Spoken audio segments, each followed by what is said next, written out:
Hi, I'm Dr. Dan Rubin, and this is another edition of Ad Hoc with the Doc. We're here at Naturopathic Specialists with some wonderful colleagues. Dr. Vershalee Shukla, a radiation oncologist who you've seen before on Ad Hoc with the Doc. Dr. Flaherty, a medical oncologist who has not been a guest yet, but we're so excited that she's here and we're talking with her. And of course, Dr. Larry Bands, a urologist with a focus on prostate cancer, who has joined us at Ad Hoc with the Doc. We all practice in the Scottsdale, Arizona area, and today we're going to be talking about prostate cancer.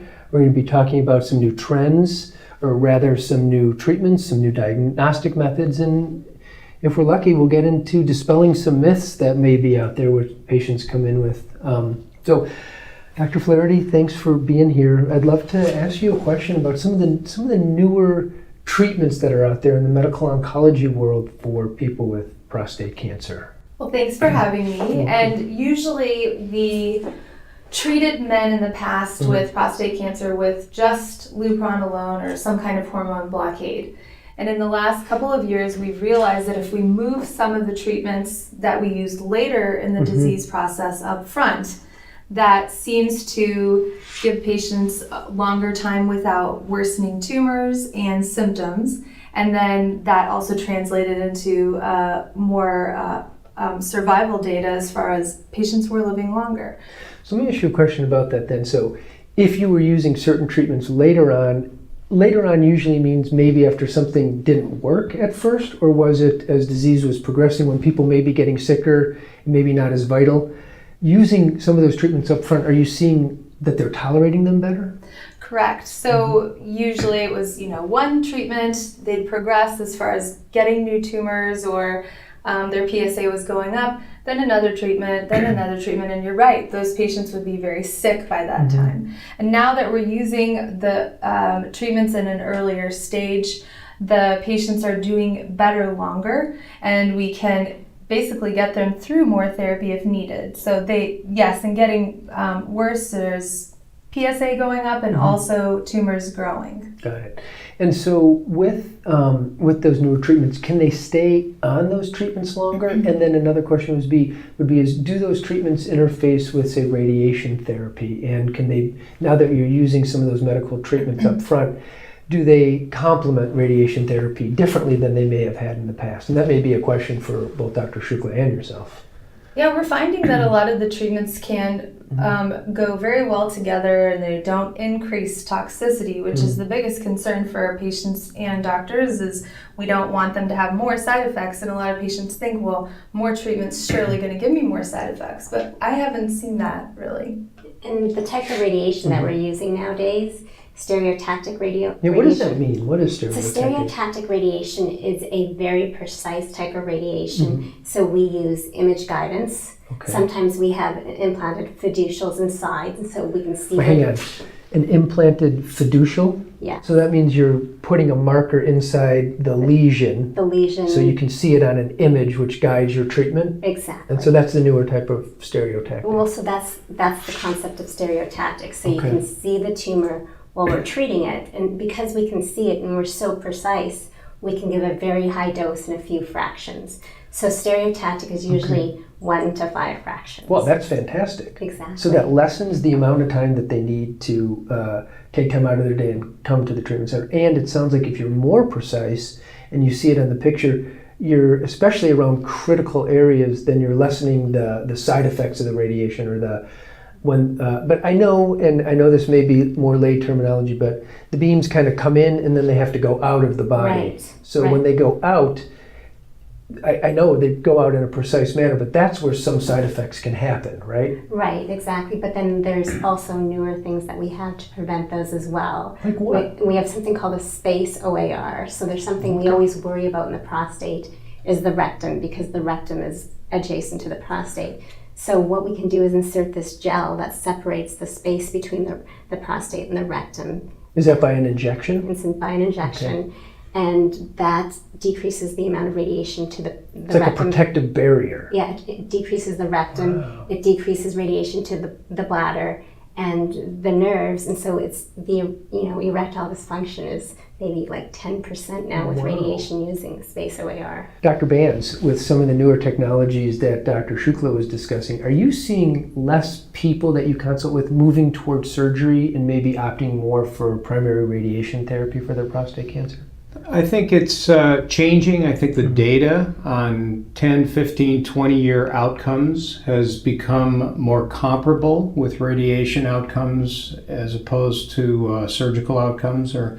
And I think depending on the patient's age and their disease status, radiation options are becoming more attractive to patients for fear of slight risk of urinary incontinence long-term with surgery and the erectile dysfunction issues. So I think that with better radiation techniques, higher doses, and less toxicity on the rectum and the bladder side, people, I think, are electing radiation more commonly than they used to. Got it. Dr. Shukla, with the technologies that you're talking about and the advances in radiation therapy as primary with the intention to cure people with prostate cancer, men with prostate cancer, of course, are you seeing like equal rates as to surgery? Yes, pretty much so. So if you look at low risk disease, intermediate risk disease, and high risk disease, survival comparatively for all stages is pretty equal with surgery or radiation. I always tell my patients it's about choosing which type of side effects they're willing to live with. How would you describe somebody who's high risk compared to somebody who's low risk? Especially for our listeners out there, so they know the difference. I mean, the way we clinically stage prostate cancer, so when we feel the gland, we feel the amount of disease there, and if it's going to both sides of the gland, if it's invading into the seminal vesicles, that puts you at high risk. We look at your PSA, if that's above 20, that puts you at high risk, and then we look under the microscope, and if you have a Gleason of 8 or more, that puts you at high risk. So the Gleason is a score that goes up to 10, correct? Yes. Okay, so anywhere 8, 9, or 10 would be considered at least part of the criteria for high risk. Yes. And then you also, I assume, use, when you were talking about looking at the seminal vesicles, if the prostate cancer is like grown into or invaded that, and you would see that on a scan. Yeah, an MRI. Okay, so you use radiology, lab diagnostics, the pathology diagnostics, and the clinical diagnostics, all wrapped into one to determine. Yes. Got it. What about the generalized published rates of success for people with high-risk disease for surgery, Dr. Bands? Have you seen any changes in the rates of success or cure with maybe newer surgical techniques? I'm not aware of the data. Yeah, I think the rates are not that great with surgery alone, but what we're seeing is for high risk. For high risk. Okay. At least 50% of those people tend to fail long term, and that's called biochemical failure with a rising PSA in the future sometime. So the promising point, though, is that with multimodal therapy, with the addition of radiation therapy after surgery, with the addition of medical oncology interventions, whether it be chemotherapy or advanced hormonal therapies, I think the outcomes are much better than they used to be. Got it. And nowadays, in our clinic, in our naturopathic medicine clinic for people with prostate cancer, we do a lot of assays for people of what's called circulating tumor cells. So, which there are United States-based labs that can assay the blood, literally. And I know we've discussed this before, to classify a cell, or if they find a cell, they classify it as something that's not supposed to be in the blood. And they consider that a circulating tumor cell. And I know in terms of some of the published data of men with prostate cancer, in some of the more advanced disease or high risk or the higher Gleason grade, sometimes circulating tumor cells could actually be a better indicator of disease burden or disease status than PSA sometimes. We see quite a few people who are undergoing conventional treatments and have also wanted to engage, whether they're high risk or medium risk, engage in the integrative stuff and the naturopathic stuff with us. And it's been nice to be able to interface with you all. I have to say that, so thank you. What do you think accounts for biochemical failure for somebody who underwent either primary surgical resection or primary radiotherapy? with or without medical oncology intervention, who then, I'm assuming, have hopefully a PSA of down to undetectable, but then have a return, which would be called biochemical failure, correct? Right. Is it that disease had escaped that local primary area prior to that treatment, or is there a residual disease that may have been resistant to whatever treatment was given? Well, on the surgical side, I mean, if there's only cancer in the prostate and the entire prostate's removed, in theory, we should not have biochemical failure. Okay. When we do have biochemical failure, it can mean that there's residual disease. Where we took the prostate out, there can be microscopic cells that have escaped the prostate, and they were not removed at the time of surgery. Or perhaps some cancer cells have escaped the local area completely and spread to bone or lymph nodes or other parts of the body.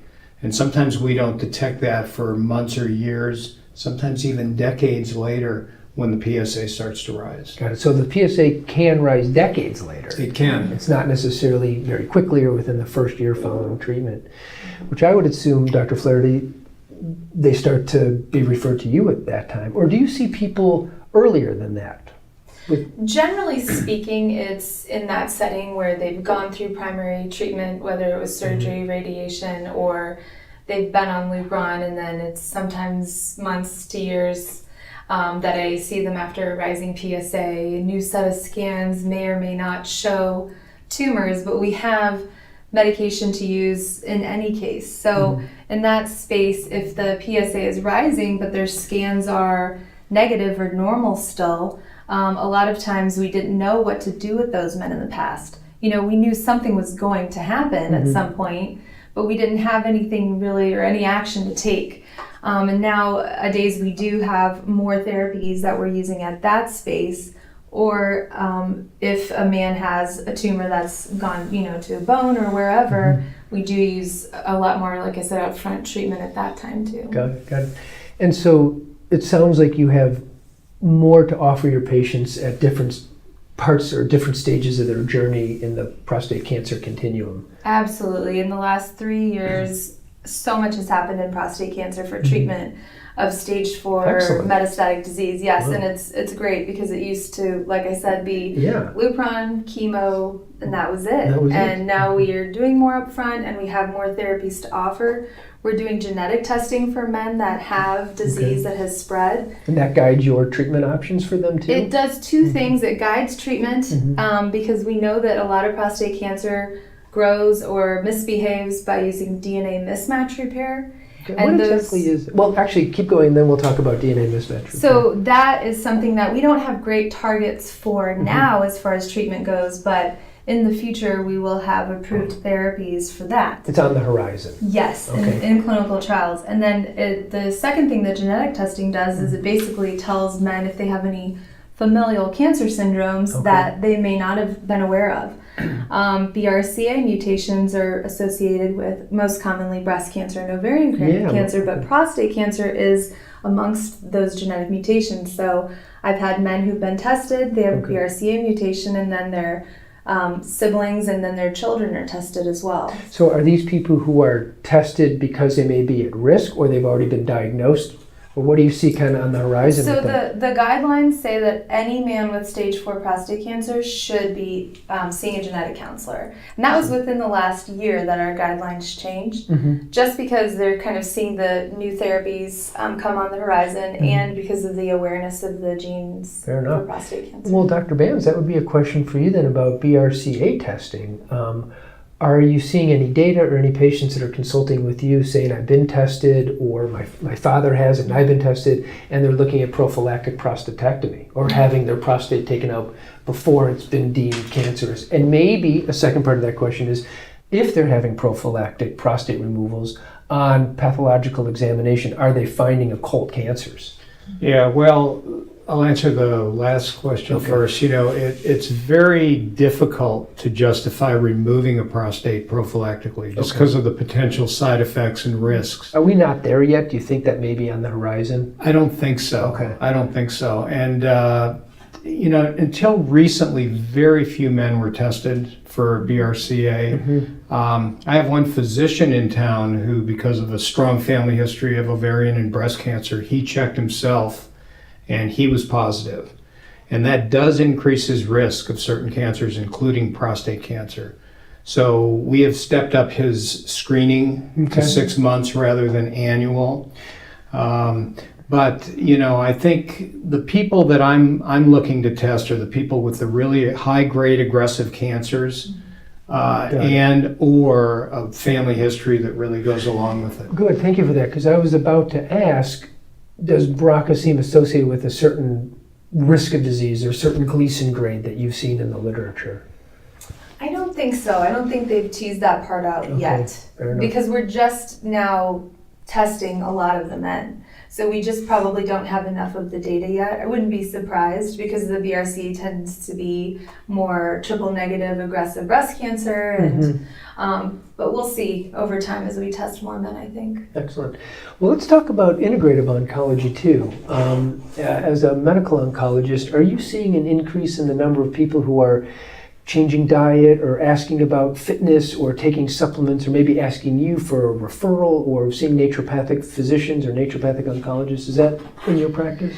Yes, absolutely. And I think part of it is because we're in a state that has naturopaths. And so other states I've practiced in, it was very uncommon. Here it's more common for that reason, but I also think because most men, when you tell them you have prostate cancer, they know we're going to take away their testosterone, and they panic. And so they want to do anything on the back end of things to feel good. Because generally speaking, fatigue is going to be part of their side effects and everything. Muscle strength. Exactly. And so a lot of them already have established with one or do want to see someone.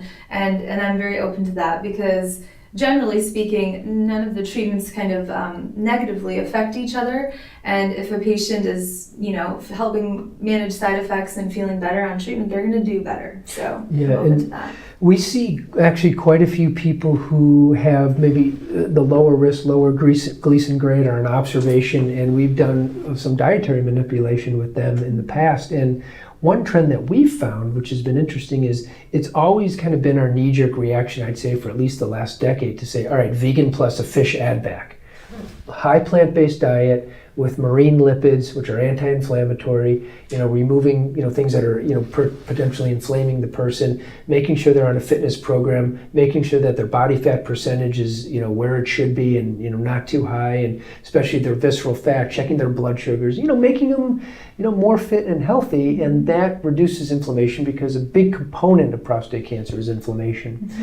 But what we found through a lot of what we do, we look a lot at the oncometabolic milieu and a lot of serological testing for our patients. And surprisingly, we found, especially with sort of the newer quality of meats and foods, that we're able to have some people respond well on less of a plant-based diet. And we're especially watching something called IGF-1, or insulin-like growth factor 1, which is a known growth factor for many types of solid tumors, but especially prostate cancer. And we thought that, if they were going to be consuming, animal meats that are, rich in, omega-6 fatty acids, especially arachidonic acid, and especially those that may have been treated with some type of growth hormone, that we've seen has increased the IGF-1 circulating in the patient's body. But we were afraid that, even the more sort of consciously raised or humanely raised animals would too. And we've seen even people, men with prostate cancer, who are an observation from the medical side, going on a more ketogenic diet, which includes fats, high fats and meats. But if they're careful, we will actually see decreases in the IGF-1. And I just thought that was really fascinating. Wanted to share that with you, because we've seen that clinically. Yeah, I think the data is getting stronger and stronger on exercise, on good aerobic interval training in terms of cancer outcomes. I don't know if you see that across the board with other malignancies, but we hear a lot about it with prostate. I'd like your opinion and the panel's opinion on statin drugs and metformin, because there's a lot of positive reports that those agents might be beneficial for people with prostate cancer. Go ahead. Yeah, I know that there was a lot of retrospective data that looked to see when, they were taking the metformin for diabetes, and incidentally, did they have a lesser incidence of prostate cancer? And I think it's going to be hard to prove, but it's something that I'm not against patients, being on if it's not negatively impacting them at all, because I think that there is, it goes along with inflammation and things like that with the statin as well. So I think it's going to be hard to tease out, but I don't think it's adding any negative, components to the men that are on other prostate cancer drugs or in that kind of preventative phase. I think it's a good idea. Yeah, excellent. I think the world of repurposed pharmaceuticals it's burgeoning. Yeah. I mean, we look at it, we use naltrexone in our practice, and we've been writing more and more metformin prescriptions. Mm-hmm. In this state, we can prescribe that. And so not only is it looking at something, blood sugar regulation, but there is known sort of oncometabolic or pathway regulation with that. Same thing with berberine, which is an herb that has sort of like a mini metformin, if you will. In terms of the statins, I mean, I think that the anti-neoplastic and cancer pathway control mechanisms has been known for a long time. Not one that I prescribe in my practice per se. I have, and of course we do some, coenzyme Q10 and making sure we're exercising them, etc. And we're also watching cholesterol. And I think that we, as an ND, I'm concerned that if certain types of cholesterol go too low, then they may not be having the fluidity of the cellular membrane that we need them to. But that doesn't happen too often. And certainly in terms of prostate cancer, in terms of all humans, we know that our steroid hormones are derived from cholesterol. And so I think there may be some additional benefit from that. You also mentioned circulating tumor cells. Yeah. Amber, are you using any for genetically evaluating a patient's tumor and looking for potential interventions down the road? We're not using them only because there's not a lot of support with the insurance companies. And so, for example, in this space, kind of like what we were talking about before with a high-risk patient, you'd say, well, how do we know they're going to recur? Not all high Gleason scores recur. So at that time point, if we had a circulating tumor cell, assay to then know going forward what would happen. But the problem is if there's one, could that turn into a more aggressive disease versus it? We don't know exactly how to use it in our practice yet, and it's not well supported by insurance. So I don't use it, but I think in the future it will be more useful. For now, the PSA is enough of an indirect, measure, and it's usually pretty reliable for most men to kind of tell us what's going on with their disease, that and using radiographic changes. So as the last topic we should examine is the notion of undertreatment. Dr. Bands, in your practice, are you seeing an increase in the number of people coming to see you that are diagnosed, like their initial diagnosis, but it's with more advanced stage disease? Well, as a prostate cancer specialist right now, I am seeing more patients, younger patients in particular, who are coming in with advanced disease. What's a younger patient? Younger patient to me is someone in their 40s. Okay. And I'm seeing a number of people who may not have been screened for prostate cancer with examinations and PSA screening. With what's gone on in the community the last 5 to 10 years with the question of whether or not screening is helpful in terms of survival. I definitely think it is. I think the European studies have proved that now. But unfortunately, there are people that present with advanced disease, which means they've got very high PSAs, they've got high-grade cancer, and a lot of these young people, 40s, early 50s, are coming in with disease that has already spread outside the prostate. Most likely to a lymph node or a bone? Lymph nodes and bone. Okay. And in the past, our only treatment option was to put them on hormone therapy for the most part, sometimes give them radiation for relief of pain, etc. But now with aggressive therapy, which Dr. Flaherty can address with some of the newer studies, we're giving people upfront chemotherapy, very aggressive hormonal therapy, and we're even treating these patients with radiation and surgery where in the past we would not have. And I think the outcomes are much better than we saw in the past. And clinically too, I would assume, like we talked about before, they're probably able to tolerate something a little bit more aggressively. In those situations, Dr. Shukla, do you use a more aggressive form of radiation or treatment planning? Is that possible?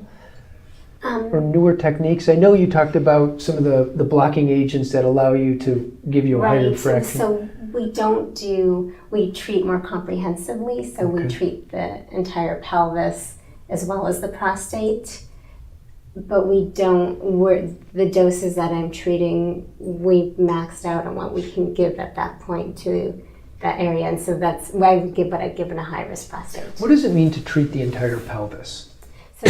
So sometimes we treat the prostate only, and because the risk of the disease going to the lymph nodes isn't very high, but with someone with a very aggressive disease, it's higher. So then we'll treat the lymph nodes in the pelvis. Prophylactically, along with the prostate. And then kind of halfway through treatment, we'll come off those lymph nodes and just increase the dose to the prostate for the last couple of weeks. And if there's somebody who does present initially, like Dr. Bands was saying, somebody who has metastatic disease to not only a lymph node, or instead of a lymph node, a bone in the pelvis, which advances their stage, do you do any prophylactic bony pelvic treatment aside from just treating the lesion that's been identified? No. Okay, so that one. That's where she comes. Got it. Yeah, so how has your practice changed with people being diagnosed younger and with more aggressive disease? Well, the benefit of the patients that are diagnosed younger is you can be more aggressive with them. And, you can give them upfront chemo, they can tolerate that well,